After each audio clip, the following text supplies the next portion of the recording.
You start your morning with a fresh cup of coffee and a sense of victory. You just successfully negotiated a major purchase, and looking out the window, you feel in absolute control of your life and your logic. Traditional economics assumes you are what is called a rational agent. This theory claims that humans make logical choices by calculating the objective expected value of the options in front of them, processing data like a clean, sterile flowchart.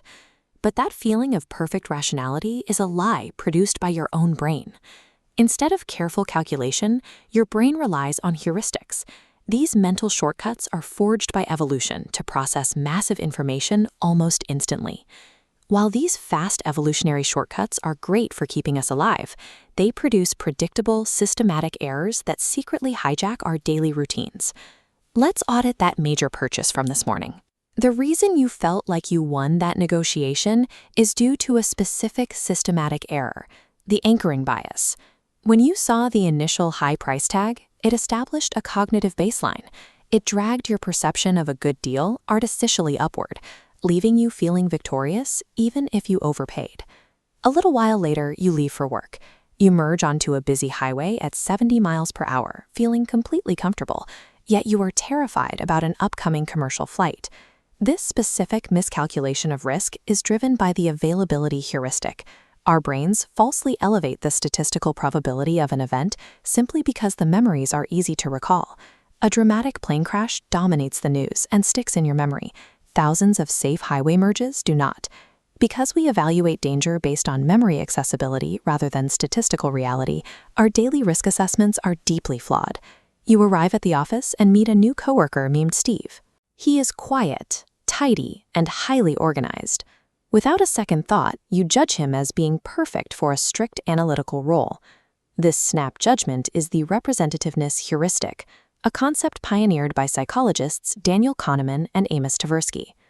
In a classic thought experiment, Kahneman and Tversky introduced people to Steve, describing him as shy, withdrawn, and having a passion for detail, and asked if he was a librarian or a farmer. When reading this, the brain fixates on how well an individual represents a stereotype. It completely ignores the underlying statistical probability, known as base rate frequency. If we look at the actual math, there are vastly more farmers in the general population than there are librarians. Just by the raw numbers, Steve is statistically much more likely to be a farmer, despite his personality. Our biological desire for rapid pattern recognition completely overrides our capacity for mathematical logic in social situations. These mental glitches grow in consequence as the stakes of our environments increase. When the individual making the error manages global capital or human life, a single heuristic can trigger a catastrophe. During the 2008 financial crisis, the expertise of professional traders actually worked against them. They operated under a heavy overconfidence effect, believing their skills made them immune to the risks non-experts could see. This was compounded by confirmation bias. As the market began to collapse, they filtered out every warning sign that didn't support their belief in the status quo. We see these same glitches operating in literal life-or-death survival situations, such as the 1996 Mount Everest disaster. On the mountain, veteran guides ignored their own mandatory turnaround times. They were caught in the sunk cost fallacy, the psychological pressure to keep moving toward the summit because they had already invested months of effort and thousands of dollars into the climb, even as the clock told them that survival required turning back. Subject matter expertise does not provide immunity. Often, it only reinforces a deadly illusion of skill that blinds us to the errors we are hardwired to make. To navigate this, psychologists use a dual process theory of the mind. We have System 1, which is automatic, fast, and heuristic-driven, and we have System 2, which is slow, analytical, and deliberate. It is impossible to turn off System 1. We cannot rewire our own evolutionary cognitive architecture.